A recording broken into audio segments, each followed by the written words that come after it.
संभाग की खबरें YouTube पर देखने के लिए आज ही सब्सक्राइब करें उदयपुर न्यूज और बेल आइकन पर क्लिक जरूर करें ताकि संभाग की हर खबर आप तक सबसे पहले पहुंच सके। नमस्कार, आप देख रहे हैं उदयपुर न्यूज। मैं हूं जयश्री नागदा। खबरों में जाने से पहले नजर डालते हैं आज की न्यूज हेडलाइंस पर। 1 लाख कार्यकर्ताओं के साथ नाथद्वारा विधायक सीपी जोशी ने दिया इस्तीफा। सोशल मीडिया पर वायरल खबर के बाद देवकी काका ने किया खंडन, कहा कोरी अफवाह विपक्ष की है चाल। बेलगाम जानवर द्वारा फिर महिला पर्यटकों को शिकार बनाने पर क्षेत्रीय पार्षद ने कहा महापौर में इच्छा शक्ति की कमी। महापौर बोले गौशाला के लिए कोशिश जारी है। शहर के झीलों में पक्षी पर्यटकों का लगा मजमा। 1.5 दशक बाद फतहसागर में दिखा फ्लैमिंगो बना आकर्षण का केंद्र।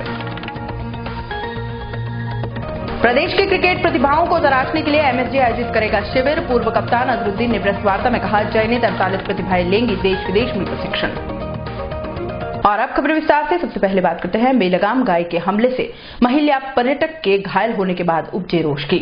पर्यटन क्षेत्र के सबसे प्रमुख राजमहल मार्ग पर गाय द्वारा एक महिला पर्यटक के साथ हमले की घटना के बाद एक तरफ जहां व्यापारियों और क्षेत्रवासियों में काफी रोष व्याप्त है, वहीं निगम के सबसे दबंग और क्षेत्रीय पार्षद देवेंद्र झामलिया ने भी अपना रोष उदयपुर न्यूज के सामने प्रकट किया।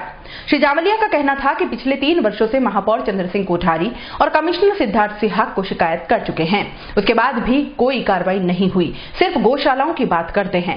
जब कोई मर जाएगा तब इन लोगों को पता चलेगा। इनमें इच्छा शक्ति की कमी है और इसी वजह से इस क्षेत्र को यह दर्द झेलना पड़ रहा है।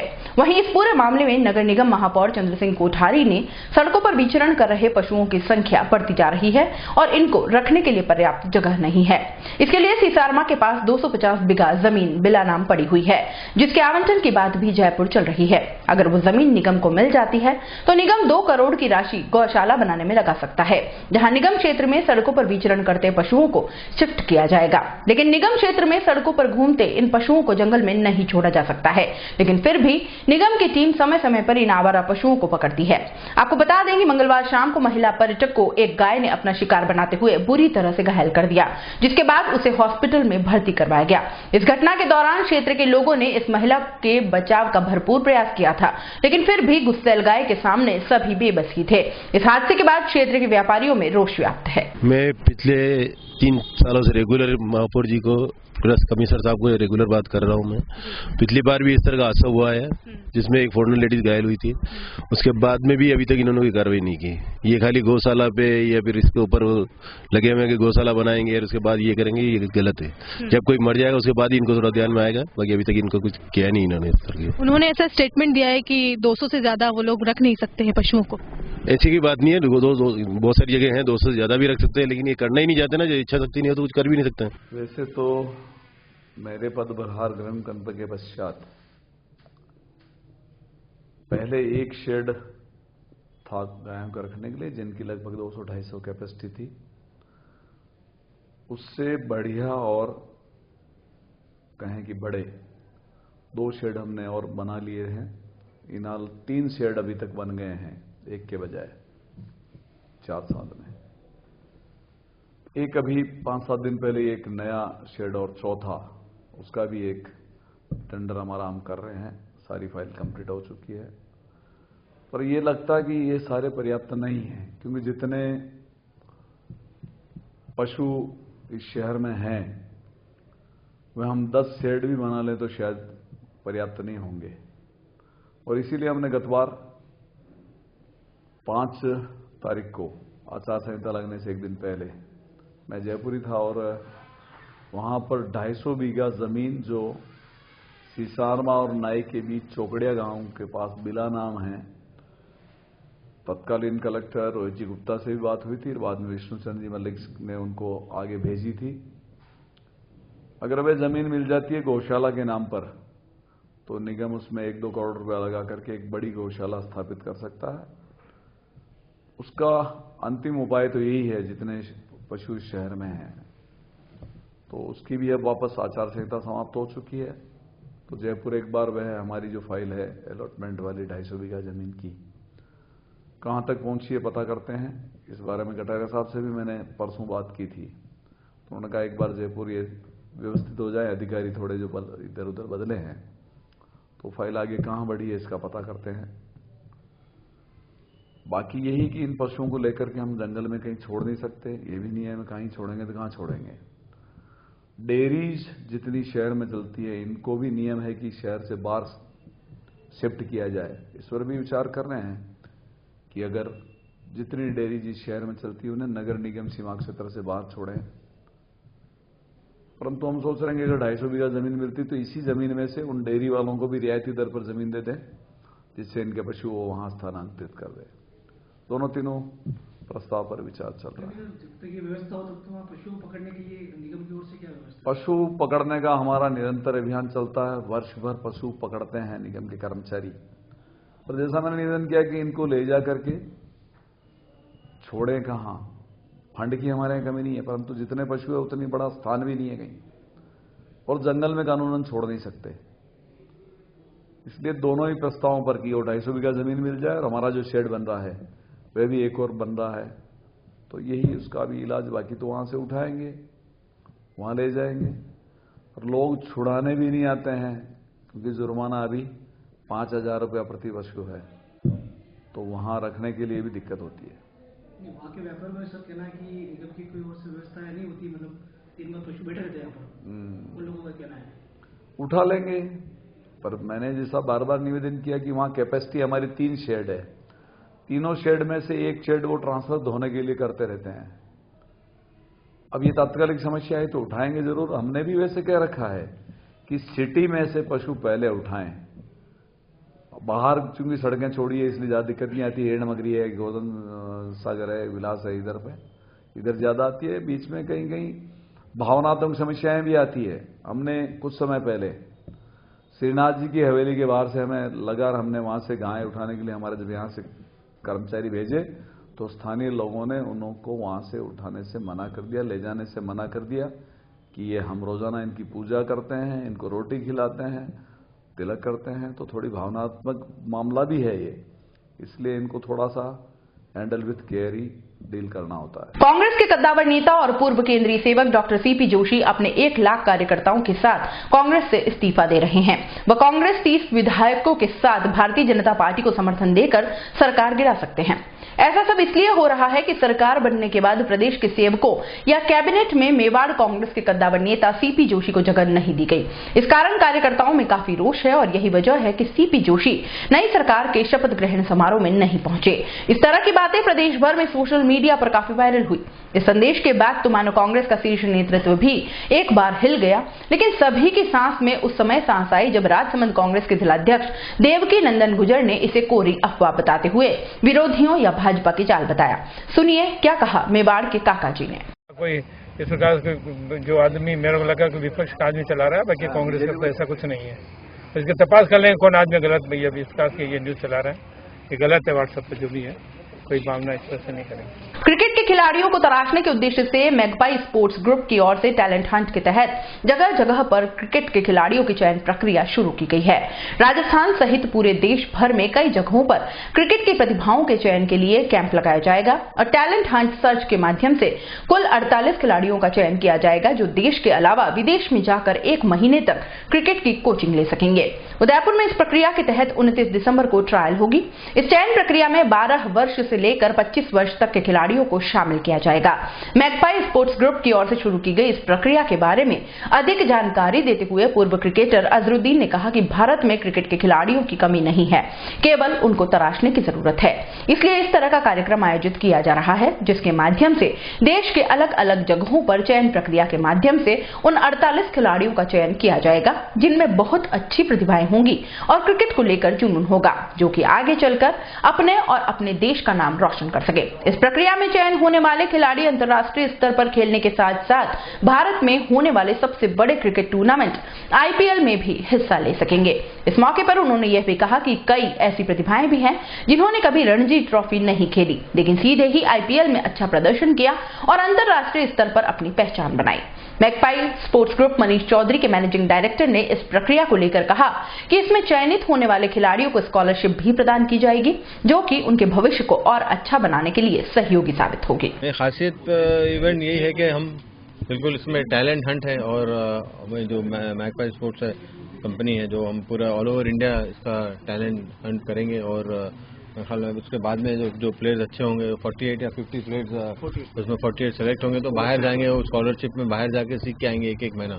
तो मैं समझता हूँ ऑस्ट्रेलिया में, इंग्लैंड में भी होगा, मेरे ख्याल में ज़्यादा साउथ अफ्रीका में, ये न्यूजीलैंड में जाएंगे वापस सीख के आएंगे। क्योंकि मैं समझता हूँ एक बहुत यूनिक तरीका है कि अगर बाहर जब अंडर 15 या अंडर 16 के प्लेयर्स या अंडर 20 के भी प्लेयर्स अगर बाहर जाके खेलते हैं तो उनको अभी से ही कंडीशन का अच्छा जायजा हो जा सकता है। क्योंकि आप देखते हैं ह्यूमन ये कहा जाता है कि बाहर की टीम कोई आती यहाँ पे या बाहर के प्लेयर जहाँ से कोई जाते तो पहले बोलते हैं कंडीशंस के लिए आप यूज टू हो।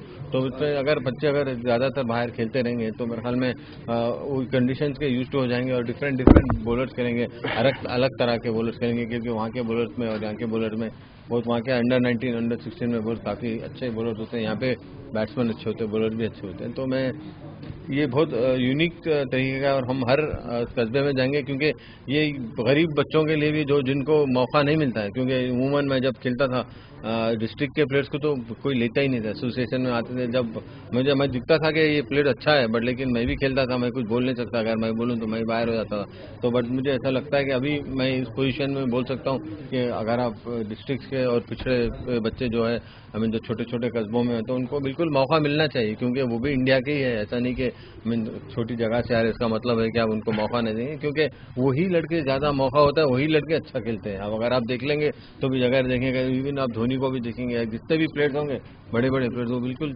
छोटे से एकदम ऊपर ग्रास रूट से, बुमराह है और बहुत से कितने प्लेयर्स। मैकपाई स्पोर्ट्स ग्रुप एक international talent hunt programme organise कर रहा है। अभी हमने 4 सिटीज में हमने ट्रायल्स लिए हैं और बहुत ही अच्छा रिस्पॉन्स है बच्चों का। करीबन 2000 बच्चों ने पार्टिसिपेट किया, जहां पे हमारा की पुणे में हुआ है, जम्मू में हुआ है, हैदराबाद में हुआ है, सूरत में हुआ है। हाल अभी अपकमिंग हमारे जो ट्रायल हैं जोधपुर में हैं, जयपुर में हैं और 31 तारीख को जोधपुर, 30 तारीख को जयपुर, 29 तारीख को हमारा उदयपुर और 6 तारीख का हमारा मैसूर है। और हमारा ये 1 साल चलेगा। हम युवा बच्चों को प्रमोट कर रहे हैं ताकि वो आगे बढ़े और अपने देश का नाम रोशन करें। उनको जब बाहर का मौका मिलेगा और वो बाहर की विकेटों पे खेलेंगे उनको बहुत सारी चीज़ें सीखने को मिलेंगी। क्योंकि वहाँ का वातावरण, वहाँ की हवा में जो बॉल स्विंग होता है तो उससे बहुत एक्सपीरियंस मिलता है बच्चे को। और हम इसको कंटिन्यू ईयरली करते रहेंगे। हम 48 बच्चों को स्कॉलरशिप पे भेज रहे हैं, एक न्यूजीलैंड, साउथ अफ्रीका, इंग्लैंड, 16-16 बच्चों के 3 ग्रुप में जाएगा और 1 साल हम इसको कंटिन्यू करेंगे। अजहर की भाई की देन है और अजहर भाई चाहते हैं कि युवा बच्चों को आगे कैसे बढ़ाएं। हम उसकी पूरी प्लानिंग बना रहे हैं कि युवा बच्चों को आगे कैसे प्रमोट किया जाए। झीलों की नगरी में बुधवार को बैंक कर्मियों ने 11वां वेतन समझौता जल्द से जल्द लागू करने और बैंकों के विलय करने के विरोध में 1 दिवसीय हड़ताल के तहत पंजाब नेशनल बैंक के बाहर जमा होकर केंद्र सरकार के खिलाफ जमकर नारेबाजी की। दरअसल लंबे समय से 11वें वेतन समझौते को लागू करने की मांग United forum of bank union के पदाधिकारियों की ओर से की जा रही थी, लेकिन सरकार की ओर से अनदेखी के चलते फोरम के आह्वान पर 1 दिवसीय हड़ताल की घोषणा के तहत बुधवार को सभी सरकारी बैंक बंद रहे और उदयपुर जिले के करीब 1200 कर्मचारियों ने हड़ताल के दौरान पंजाब नेशनल बैंक के बाहर जमा होकर सरकार की गलत नीति के खिलाफ जमकर नारेबाजी की। बैंक कर्मियों की माने तो 11वां वेतन समझौता 2017 से बकाया है, लेकिन 1 साल से ज्यादा समय बीत जाने के बाद भी सरकार इस पर कोई ध्यान नहीं दे रही है। ऐसे में बैंक कर्मियों को हड़ताल का रुख अख्तियार करना पड़ रहा है। 11वां वेतन समझौता अगर सरकार जल्द से जल्द लागू नहीं करती है तो बैंक कर्मी किसी भी हद तक जाकर इस समझौते को लागू करवाने का प्रयास करेंगे। अभी केवल 1 दिन की हड़ताल की गई है। अगर सरकार अपना रुख साफ नहीं करती है तो आगे अनिश्चितकालीन हड़ताल भी की जा सकती है। इसके अलावा विजया बैंक, देना बैंक और बैंक ऑफ बड़ौदा का विलय करने पर भी बैंक कर्मियों ने अपना विरोध जताया है। बैंक कर्मियों ने विलय करने की नीति को सरकार की गलत नीति बताते हुए कहा कि सरकार अपने मनमाने ढंग से इस निर्णय को बैंक कर्मियों पर थोपना चाहती है, जो कि पूर्ण रूप से गलत है। किसी भी हालत में बैंकों का विलयीकरण नहीं होने देंगे। हालांकि इस बैंक हड़ताल से उदयपुर में 1 दिन में 200 करोड़ से ज्यादा का लेन देन प्रभावित हुआ है, लेकिन बैंक कर्मी अपनी मांगों को सही ठहरा रहे हैं। इसलिए उनका मानना है कि इस पर सरकार को ध्यान देने की जरूरत है। आज United forum of bank union के राष्ट्रव्यापी हड़ताल के तहत उदयपुर केंद्र पर भी हमने अधिकारी कर्मचारियों द्वारा हड़ताल का आयोजन किया गया है। हमारी आज 2 मुख्य मांगे हैं। पहला, हम केंद्र सरकार के खिलाफ जो उनका मर्जर का फंडा है, सरकारी बैंकों को विलय किया जा रहा है, उसके खिलाफ हमारी प्रमुख जो विरोध है वो आज हम यहाँ हड़ताल के रूप में विरोध जाहिर कर रहे हैं। दूसरी हमारी मांग है, हमारा 11वां वेतन समझौता जो 14 महीने हो गए हैं नवंबर 2017 से ड्यू है, उसको लेकर भी हम हड़ताल कर रहे हैं। आज अगर ये सरकार हमारी इन मांगों पर गौर नहीं करती है तो आने वाले समय के अंदर हम और इंडेफिनेट कॉल भी दे सकते हैं। ऐसा हमारा अपेक्स लेवल पर वार्ता चल रही है। अगर सरकार हमारी ये मांगे नहीं मानेगी तो हम आगे और भी एजिटेशन का रास्ता अपनाएंगे और हमारी मांगों के लिए हम दृढ़ रूप से सरकार के झुकाने के लिए हम तैयार है।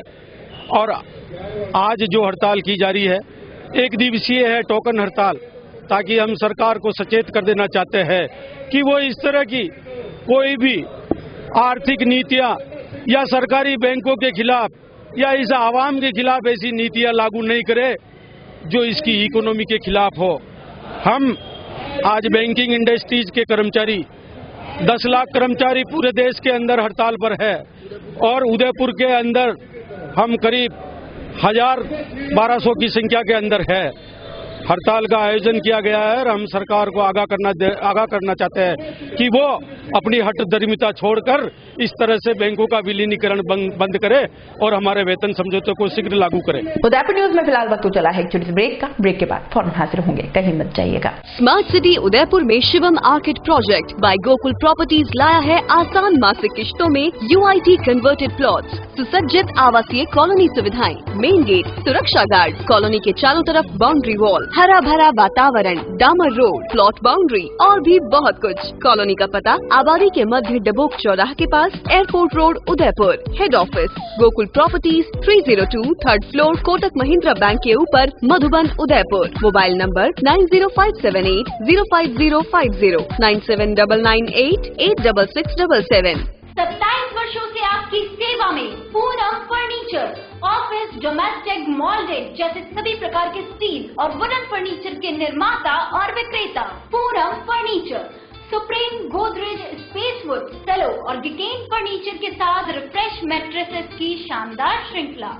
अपना घर सजाने के लिए कैश की चिंता छोड़ दीजिए। पूनम फर्नीचर और HDFC बैंक आपके लिए लाए हैं 0% डाउन पेमेंट, 0% ब्याज और बिना किसी प्रोसेसिंग फीस के आसान ऋण योजना। हॉस्पिटल, होटल, कॉलेज, कॉर्पोरेट और सभी तरह के गवर्नमेंट एवं नॉन गवर्नमेंट इंस्टीट्यूशन में टर्न की प्रोजेक्ट के विशेषज्ञ। उदयपुर का एकमात्र 3 मंजिला भव्य फर्नीचर शोरूम, शादी के विभिन्न पैकेज की विशाल श्रृंखला। 21,000 से लेकर 1,51,000 तक पैकेज उपलब्ध। 37,500 में 11 item, double bed box, side table 2, अलमारी, सिंगल डोर, गद्दे, तकिए, बेडशीट, कंबल set, centre table 4x2, dressing table, बाजोट, कुर्सी 4, यानी आपके बजट में आपकी चाहत का फर्नीचर। घर के आंगन से लगे ससुराल का हर कोना, पूनम फर्नीचर के बिना बेटिया ससुराल न जाए। एक बार पधार कर सेवा का मौका अवश्य दे।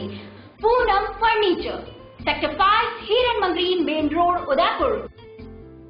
डॉक्टर आत्रेय नेत्र चिकित्सालय पिछले 24 वर्षों से डॉक्टर JP आत्रेय के नेतृत्व में एक ऐसा संस्थान जो देता है आंखों की कंप्यूटर एवं अत्याधुनिक मशीनों द्वारा जांच एवं नंबर निकालने की सुविधा, मोतियाबिंद के ऑपरेशन के बाद मोटे चश्मे से मुक्ति, इंट्रा ऑक्यूलर लेंस, इकोरोल कंप्यूटर USA द्वारा fitting, contact lens hard, soft इकोरोल कंप्यूटर द्वारा फिटिंग, काला पानी, मोतियाबिंद, नाखूना, नासूर आदि के ऑपरेशन माइक्रो सर्जरी द्वारा, निकॉन एंड जापान, जर्मनी द्वारा आयातित फेको मशीन द्वारा मोतियाबिंद का बिना टाके वाला ऑपरेशन, नेत्र बैंक एवं पुतली प्रत्यारोपण सुविधा, भैंगापन का कसरत एवं शल्य क्रिया द्वारा इलाज, 24 घंटे भर्ती सुविधा, माइनस के नंबर का चश्मा उतारने का ऑपरेशन, RK एंड लेजिक, अति आधुनिक वातानुकूलित परामर्श कक्ष एवं ऑपरेशन कक्ष। परामर्श समय प्रातः 9 से दोपहर 2 बजे तक, दोपहर 4 से सायं 7 बजे तक, रविवार पूर्ण अवकाश। संपर्क डॉक्टर आत्रेय नेत्र चिकित्सालय, 1920 प्रथम मंजिल, town hall, link road, corporation bank के पास, Udaipur, Rajasthan. College 25616000, mobile number 9829041330।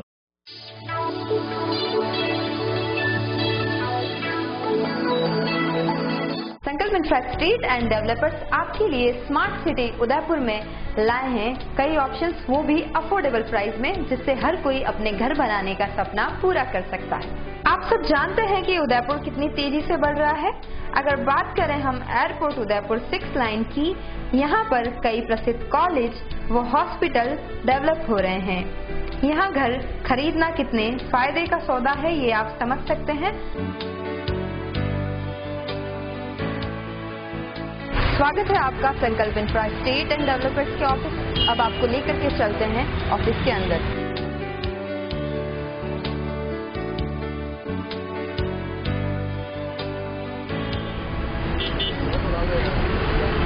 यह है शहर का मशहूर प्रताप नगर चौराहा। आइए जर्नी शुरू करते हैं हमारे साइट प्लान की ओर।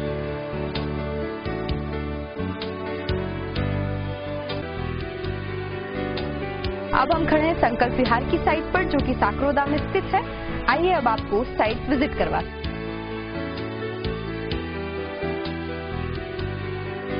हमारे इस प्लान पर 500, 1000 और 1500 वर्ग फीट के प्लॉट उपलब्ध हैं। जैसा कि आप देख सकते हैं, कंस्ट्रक्शन का कार्य शुरू हो चुका है, तो आप भी आसान मासिक किस्तों में अपना प्लॉट बुक करवा के अपना कंस्ट्रक्शन का कार्य शुरू करवा सकते हैं। हमने एक प्लानिंग काटी है साकरोदा में। साकरोदा जो है बहुत ही अच्छा डेवलप एरिया है। वह एक उपनगर बनने वाला है। पास में पेट्रोल पंप है, स्कूल है, पटवार मंडल है, कॉलेज है। 2100 रुपये में आपको 60 महीने की किस्तें जमा करवानी है और आपको अपना प्लॉट बनेगा। आप खुद अपना घर बनाएं। इसी के साथ में बहुत बहुत शुभकामनाएं आपको। अधिक जानकारी के लिए संपर्क करें Sankalp infrastructure and developers, Roopshree plaza, SBI bank के सामने, दक्षिणी Sundarwas, main road, Udaipur. Call 8890669683। Break के बाद एक बार फिर से आपका स्वागत है। शहर के हिरन मंगरी सेक्टर 11 से 14 के बीच स्थित आशीष वाटिका के सामने मंगलवार रात अचानक एक चलती हुई मारुति वैन में आग लग गई। वैन में आग की भनक लगते ही चालक और उसमें बैठे लोग बाहर निकले और दूर हो गए। इस हादसे के बाद एक बारगी तो मौके पर अफरा तफरी का माहौल हो गया। सभी राहगीर और वाहनधारी उस जलती हुई वैन से दूर हो गए। गनीमत तो यह रही कि इस हादसे में कोई हताहत नहीं हुआ, लेकिन वैन जरूर जलकर राख हो गई। उदयपुर दौरे पर आए पूर्व क्रिकेटर मोहम्मद अजहरुद्दीन ने आने वाले लोकसभा चुनाव में एक बार फिर लड़ने की इच्छा जाहिर की है। दरअसल वर्ष 2014 में हुए लोकसभा चुनाव के दौरान राजस्थान के सवाई माधोपुर लोकसभा सीट से मोहम्मद अजहरुद्दीन ने चुनाव लड़ा था, लेकिन उस समय मोदी लहर के चलते वह चुनाव हार गए थे। अब फिर एक बार कहां से चुनाव लड़ेंगे, इस तस्वीर को तो उन्होंने साफ नहीं किया, लेकिन ये जरूर कहा कि उनकी प्राथमिकता सिकंदराबाद है। मीडिया कर्मियों से बातचीत करते हुए मोहम्मद अजहरुद्दीन ने यह भी कहा कि चुनाव में हार जीत हो सकती है, लेकिन हारने के बाद पीछे हट जाए यह उनकी आदत नहीं है, इसलिए एक बार फिर वह लोकसभा का चुनाव लड़ेंगे। उन्होंने यह भी कहा कि ऐसा कभी नहीं हुआ कि बड़े से बड़ा नेता कभी हारा नहीं हो, इसलिए वह कोशिश करेंगे और लोकसभा चुनाव में अपना भाग्य आजमाएंगे। नहीं जम नहीं पाए तो हार जीत तो रहती है ना। हर मैच तो जीत नहीं सकता कोई आदमी। अगर हर मैच जीत जाएगा तो पार्लियामेंट हार जीत तो होती रहती है, क्योंकि देखिए कोशिश करना पड़ता। क्योंकि मैं प्लान बी में बिलीव नहीं करता हूँ, मैं प्लान ए में ही बिलीव करता हूँ। अगर मैं प्लान ए में गिर गया तो वहीं से उठूंगा गिर के, बी में नहीं जाऊंगा, क्योंकि मेरा बी है ही नहीं। मैं बी अगर मैं बी सोचते रहूंगा तो मैं प्लान ए में कुछ कर ही नहीं सकूंगा। तो जहाँ तक के मैं सोचता हूँ कि मैं अपना प्लान वो रखता हूँ, कोशिश करनी पड़ेगी।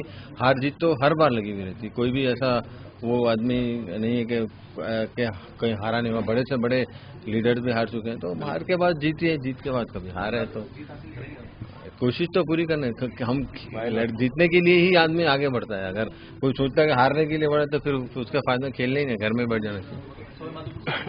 अभी मालूम नहीं मुझे, अभी तो कुछ पता नहीं है। राष्ट्रीय मेघवाल युवा परिषद की ओर से बुधवार को झालावाड़ और आगरा में लड़कियों के साथ हुए अत्याचार के खिलाफ उदयपुर कलेक्ट्रेट पर प्रदर्शन किया और जिला प्रशासन को महामहिम राष्ट्रपति के नाम ज्ञापन सौंपकर दोषियों को फांसी की सजा दिलाने की मांग उठाई।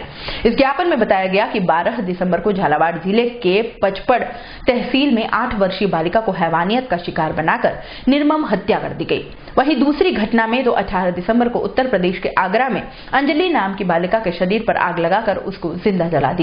इन दोनों घटनाओं के बाद इंसाफ दिलाने के लिए समाज के लोगों ने इन बालिकाओं के परिवार को 50 लाख की आर्थिक सहायता और दोषियों को फांसी की सजा देने की मांग रखी है।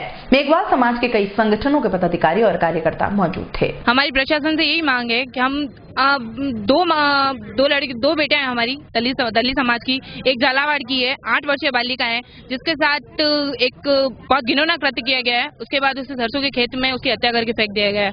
और सेकंड जो मुद्दा है वो हमारे संजली को लेके कि उसके 18 दिसंबर को आगरा में हुआ, उत्तर प्रदेश में हुआ था।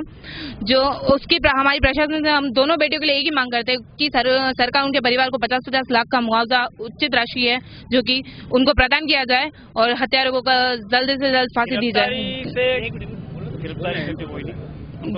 उनको गिरफ्तारी तो हो चुकी है, पर हमारी यही मांग है उनको सीबीआई जांच होने के बाद उनको फांसी दी जाए। मेरा सरकार से यही निवेदन है कि जो भी 2 घटना घटित हुई है हाल ही दिसंबर महीने में, 12 दिसंबर को झालावाड़ प्रांत जिले के जो घटना घटित हुई 8 वर्षीय बालिका के साथ घिनौना कार्य करके उसको सरसों के खेत में फेंक दिया गया।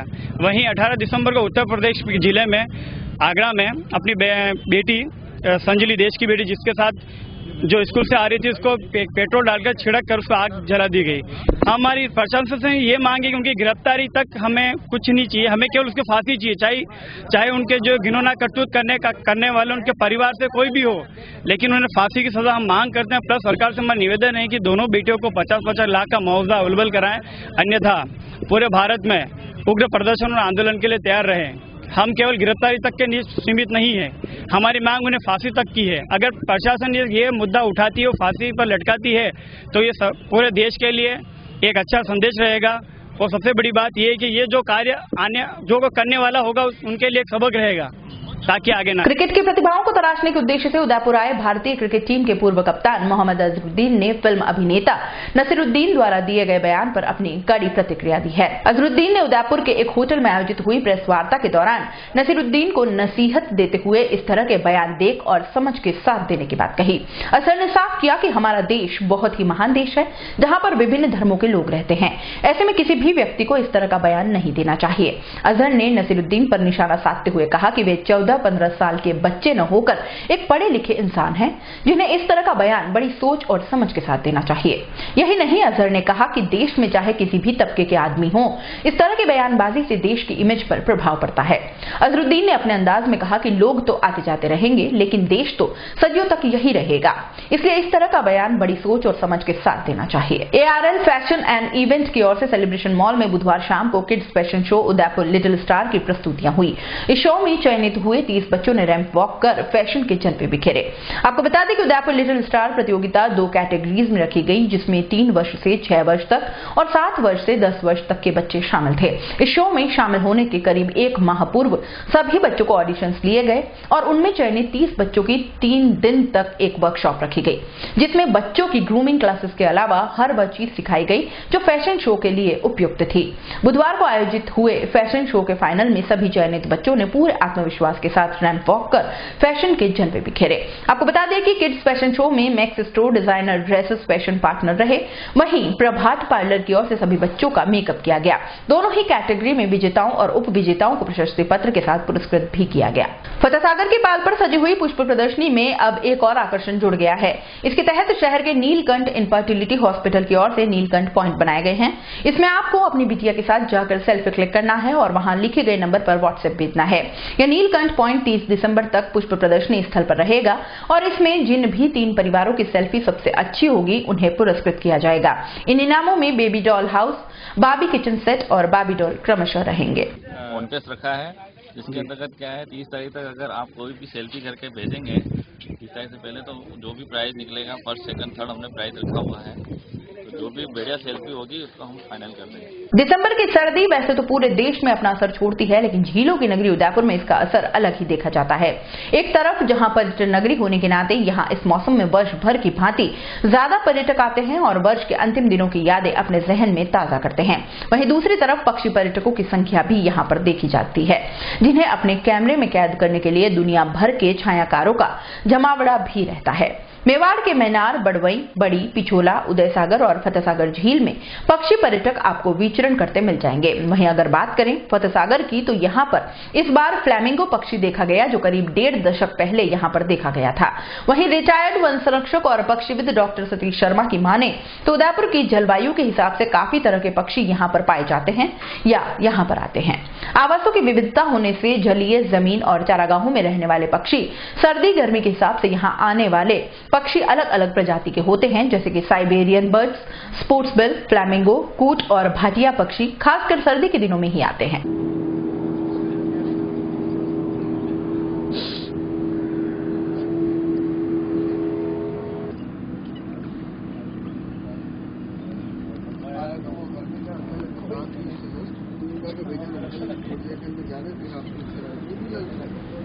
सर्दी जैसे स्टार्ट होती है अक्टूबर के आसपास, जो हिमालय के उस पार के पक्षी हैं जो मध्य एशिया से आते हैं, यूरोप से आते हैं, साइबेरिया से आते हैं, जो ठंडी शीत प्रदेशों से आते हैं, वहाँ चूंकि इस समय टेम्परेचर बहुत नीचे चला गया है और बर्फ जमने लगी है, तो वहाँ जो जलाशय है, जलाशयों में पानी तो बर्फ में कन्वर्ट हो गया, तो फूड की अवेलेबिलिटी वहाँ सहज नहीं रही।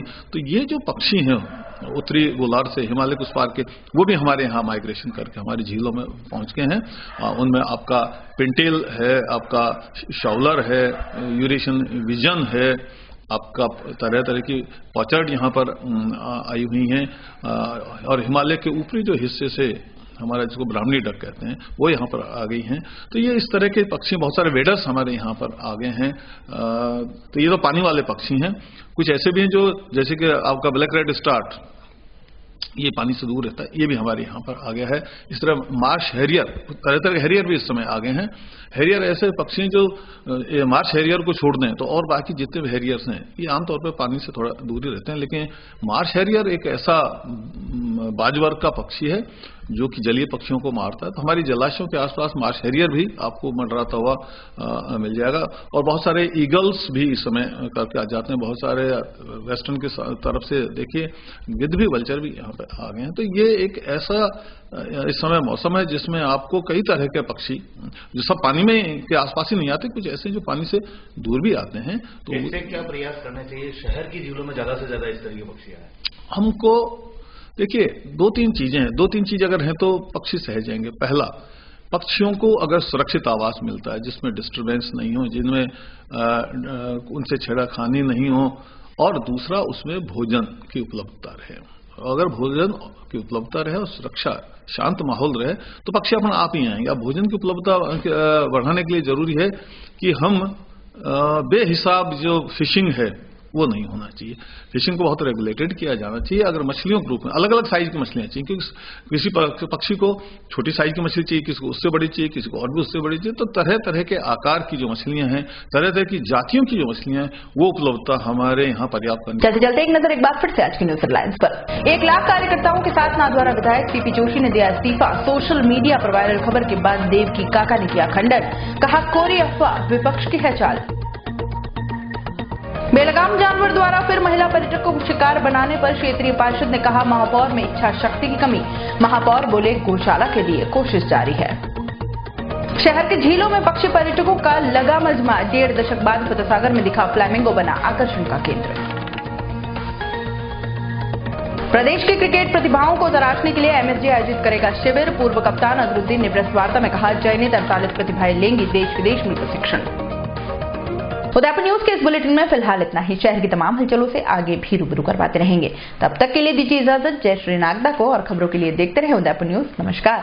संभाग की खबरें यूट्यूब पर देखने के लिए आज ही सब्सक्राइब करें उदयपुर न्यूज और बेल आइकन पर क्लिक जरूर करें, ताकि संभाग की हर खबर आप तक सबसे पहले पहुंच सके।